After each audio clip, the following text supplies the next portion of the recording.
After taking a cruise to Papua New Guinea in June, I noticed that there are some differences to this destination than that of the likes of Noumea and Mystery Island. If you booked a cruise there or are thinking about it, then this is the video for you. Let's start off with the first point. Don't judge the location by the look of the port. Like Noumea in the South Pacific, Alotau and Rabaul are working docks, and as such can put people off thinking that they should look like locations like Kirraweener and the Conflict Islands, but rather they're docked here.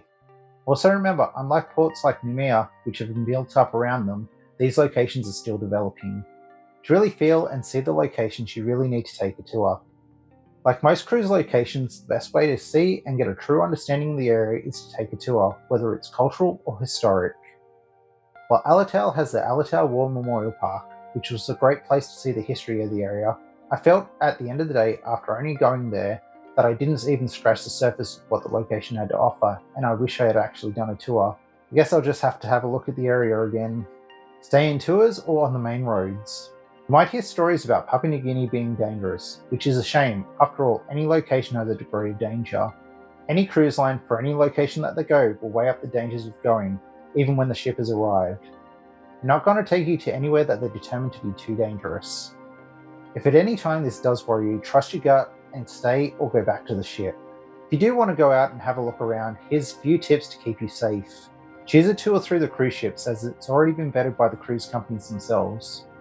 If you do want to do a private tour, research the tour companies and make sure that they can be verified from others. Stay on the main roads and don't go on any back roads at all. Papua New Guinea has a lot of World War II history and culture. Some of the locations that you will visit will be rich in World War II history. For example, if you're in Alotau and you're willing to walk for 1.6 kilometers, you'll find the Alotau War Memorial Park. If you haven't got anything else planned, it's a great way to get a feeling for the area. Even when doing other tours like the volcanic tour in Rabaul, where the main focus was the local volcano, some parts of the tour took us to locations with World War II wrecks like this. If you don't do any tours that focus on World War II, a lot of the other tours will focus on the cultures of the people. Make sure you pack for hot weather. Papua New Guinea is hot and humid all year round. After all, it's in the tropics. Even if you're leaving in winter like I did, remember to pack accordingly with light clothes and not overfill your suitcase with warm clothes, unless of course you need them on the ship. Also remember to pack the sunscreen and mosquito repellent. Passenger deck forms and visas. Coming to Papua New Guinea via a cruise ship requires a visa, but don't worry about having to apply for it. The cruise ship will do it for you, but they won't pay the fee, which back in June was $10.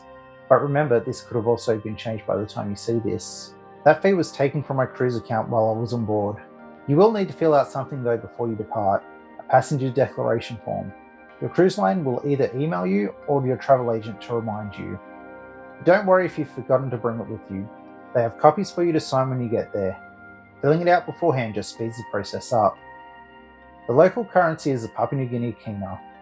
Unlike the Pacific Islands, which when you're close to the cruise ports, you will usually find vendors that will accept Australian and American dollars. In Papua New Guinea, it's a lot harder for the locals to get the money changed, and as a result, you will find less places accepting foreign currencies and will only accept the kina. A general rule is to also only have smaller notes, especially if you're buying from local markets, as they might not have any change to give you back. If you've been on a Papua New Guinea cruise and can think of any other tips that others need to know, leave us a comment so everyone else can see.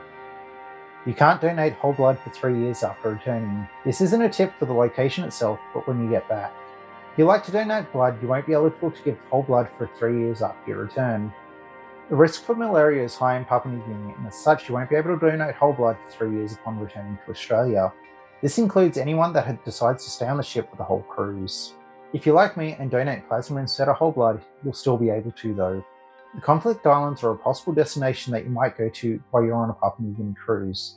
This place turned out to be one of the most beautiful destinations I've ever been to. Have a look at it here. And as always, thanks for watching.